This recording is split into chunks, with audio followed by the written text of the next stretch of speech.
Well, blessed Wednesday. It's Wednesday. Blessed Wednesday morning to you. Pray that God is making his face to shine upon you this week. I pray that you're praying, and I pray that you will be blessed today and through the rest of this week. So listen, if you struggle with prayer, and when I say struggle with prayer, if you struggle to make time to pray, if you struggle to actually pray, I just want you to know that you're not alone.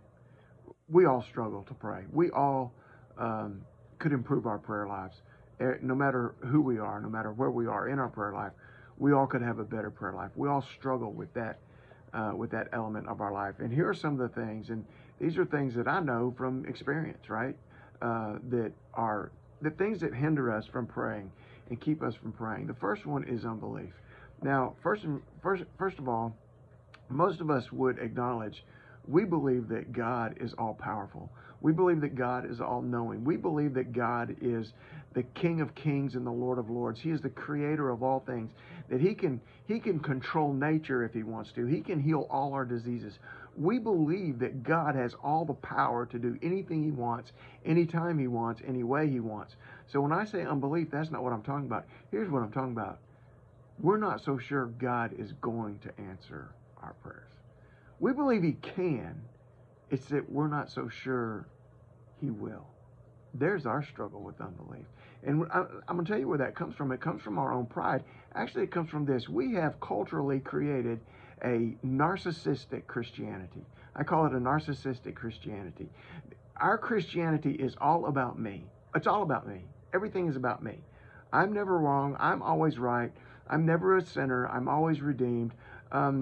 When you think of some of the worship songs we sing, they're about me. They're exalting me and not exalting God the Father. And so I know that in my mind and in my wisdom and in my desires, I know that I'm way apart from God. So part of my unbelief is that I understand that what I'm praying for may be really about me and not about God.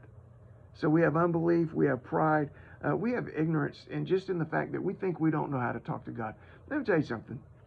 Of course, if you grew up in church like I did, old church, you know, the men prayed in King James, right? I mean, you know, and so we were conditioned to think that there's a certain way to talk to God. There's not. Do you know how to talk? Then you can talk to God. Do you talk to people at work? Well, then you can talk to God. Do you talk to your parents? Then you can talk to God. There is no special language to talk to God. There is no special process to talk to God. Just focus your heart and your mind upon him and just start talking. Telling him what's on your mind, telling him what's on your heart, telling him where you need him to intervene in your life. The other thing gets in our way is time. Now here's the deal with time.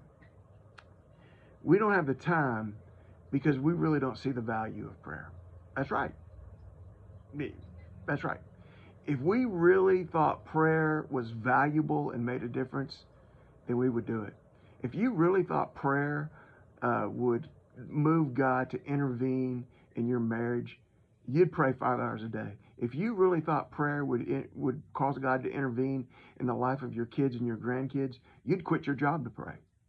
I mean, seriously, think about it.